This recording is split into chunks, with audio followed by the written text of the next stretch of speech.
पाकिस्तान के IMF के साथ बजट पर वर्चुअल मुज़ाकरात। IMF का अखराजात पर सख्त कंट्रोल करने पर जोर। बजट में माहौलियाती अहमियत को 3 कैटेगरीज में तरतीब देना लाजमी शर्त। इत्तफाक राय के बाद 2 जून को वफाकी बजट पेश होगा। वीडियो लिंक पर 3 दिन तक तकनीकी बातचीत होगी। ज़राए का कहना है कि 19 मई से बजट की तकमील पर पॉलिसी सतह की रस्मी बातचीत शुरू होगी। पॉलिसी सतह की बातचीत 23 मई तक जारी रहेगी। IMF का तखमीना है कि अगले माली साल में पाकिस्तान की मजमूई आमदनी 200 खरब रुपए तक पहुँच जाएगी। इक़्तिसादी तरक्की की शरह 3.6 और औसत अफरात ज़र 7.7% तक रहने की पेश गोई की गई है। अगले साल के लिए मजमूई आमदनी का हदफ 190 खरब 900 अरब रुपए है। पाक भारत तनाव में कमी का मिशन। बरतानवी वज़ीर ख़ारजा डेविड लेमी आज पाकिस्तान पहुंचेंगे। इस्लामाबाद पहुंचने पर उनका इस्तकबाल पाकिस्तान में बरतानवी हाई कमिश्नर जेन मैरियट, दफ्तर ख़ारजा और बरतानवी हाई कमिशन के हुक्काम करेंगे। बरतानवी वज़ीर ख़ारजा की मुलाकातें कल से शेड्यूल की गई हैं। सिफारती ज़राए का बताना है बरतानवी वज़ीर ख़ारजा पाकिस्तानी हम मनसब इसहाक डार से बाकायदा दोतरफा मुज़ाकरात भी करेंगे।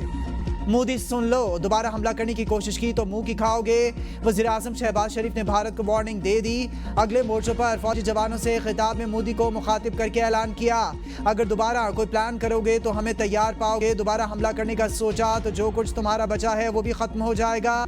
हम तैयार हैं अमन के लिए भी और जंग के लिए भी, चॉइस आपकी है। शहबाज शरीफ का कहना था कि हम अमन के दाई हैं, आओ मिलकर खित्ते को अमन का गहवारा बनाएं, आग न लगाएं। ये जंग सबक है, वक्त से फ़ायदा उठाएं, अपनी कौम को धोखा ना दें, इन्हें गलत रास्ते पर मत लगाएं। आए बैठें कश्मीर पर बात करें। वज़ीर आज़म ने पानी को पाकिस्तान की रेड लाइन करार दे दिया।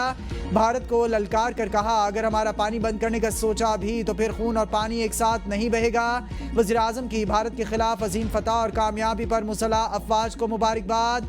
कामयाबी तारीख में सुनहरे अल्फाज से याद रखी जाएगी। वज़ीर आज़म का मजीद कहना था, सिपाही सालार, एयर चीफ और नेवल चीफ कौम की आंखों का तारा बन चुके हैं। बतौर पाकिस्तानी इन पर फ़ख्र है। वज़ीर आज़म की जानिब से तारीफ पर आर्मी चीफ ने सैल्यूट किया और कहा, थैंक यू सर।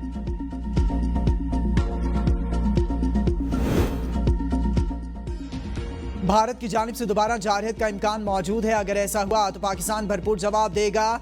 वज़ीर दिफा ख्वाजा आसिफ कहते हैं, पाकिस्तान ने मोदी को तनहा कर दिया, इसका सियासी सरमाया ख़त्म हो गया है। तो ऐसी सूरत में बौखलाहट में मोदी कोई हरकत कर सकता है। ऐसा हुआ तो पाकिस्तान भी भरपूर जवाब देगा और इसके आलमी असरात भी होंगे।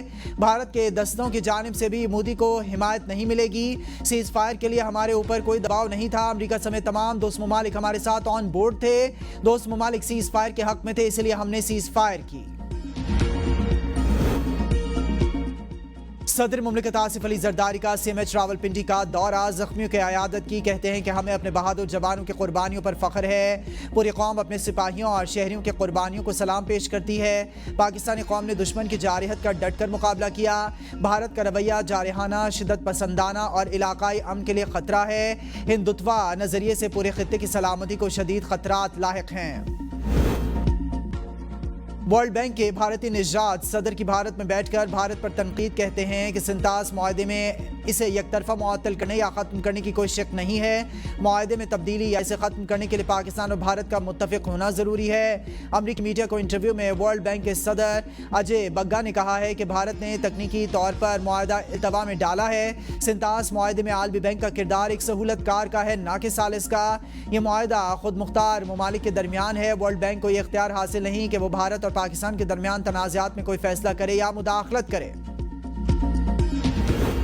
सिंतास मुआहदे में इसे मुअत्तल करने की कोई गुंजाइश मौजूद नहीं। तर्जुमान दफ्तर ख़ारजा कहते हैं कि मुआहदा मुकम्मल तौर पर नाफिजुल अमल और फ़रीक़ैन पर लाजिम है कि मुआहदे पर अमल दरामद करें। पाकिस्तान ने वाज़ेह कर दिया, मुआहदे की खिलाफ वर्जी नाकाबिल कबूल होगी। सिंतास मुआहदा एक बैनुल-अक़वामी ज़िम्मेदारी है जिसकी पासदारी ज़रूरी है। पाकिस्तान मुआहदे के तहत अपने हुकूक़ के तहफ़्फ़ुज़ के लिए हर फोरम पर आवाज़ बुलंद करेगा।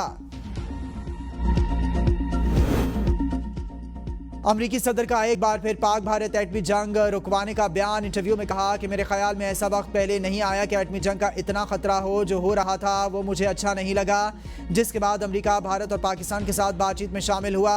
अगर एटमी जंग जैसा कुछ शुरू हो जाता तो ये बहुत बुरा होता। मैंने सोचा कि हमें मुदाखलत करनी चाहिए। भारत की एक बार फिर LOC पर दरअंदाजी की कोशिश। भारत के ड्रोन्स की वादी नीलम के तमाम सेक्टर्स पर परवाजें। पाक फौज की जानिब से ड्रोन्स पर फायरिंग।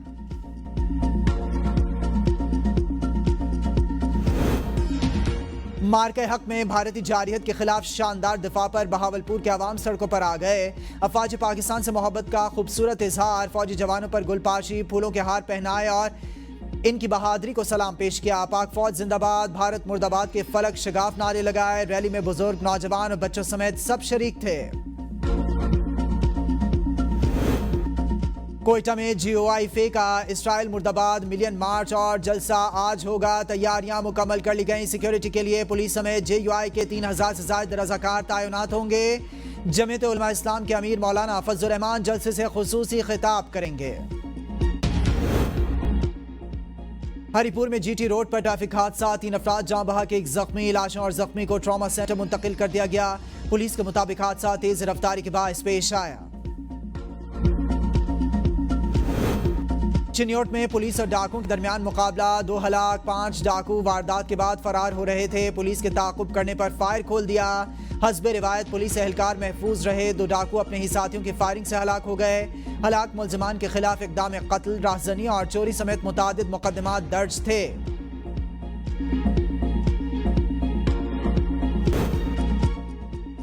فیصل آباد میں جھنگ روڈ پر ٹرالر کے رکشے کو ٹکر, 2 افراد جاں بحق, 3 زخمی ہو گئے. زخمیوں کو اسپتال منتقل کر دیا گیا. تھانہ صدر کے علاقے میں ایک شخص مشین میں آ کر جاں بحق ہو گیا.